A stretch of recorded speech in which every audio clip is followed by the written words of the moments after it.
今日同大家介紹首都一座高層一個3房2衛66平嘅單位。呢個單位咧係望東嘅，咁一入門口咧會見到一個下廁係浴缸設計啦。咁呢個已經係打掃乾淨咗嘅狀態。跟住左手邊會有一個儲物間，咁可以攞嚟存放東西啦。咁下廳亦放到一個雙層嘅書架，亦有餐台餐椅啦，有一張梳化、茶几、電視架。咁出到露台嘅景觀呢，呢度係高層非常之開揚嘅一個單位，採光亦好好，向東嘅。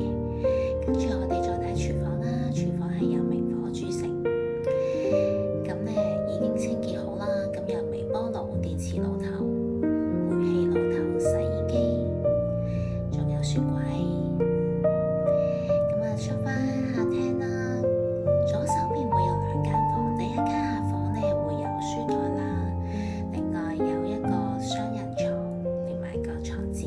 去到主人套房呢，咁佢會有套廁嘅，都係浴缸設計。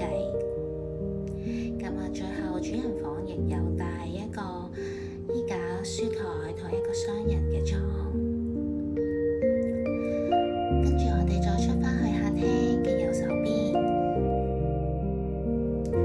仲有最後一間客房。依間客房有一個單人床架啦，窗台上邊有衣架、有儲物櫃，亦有書台。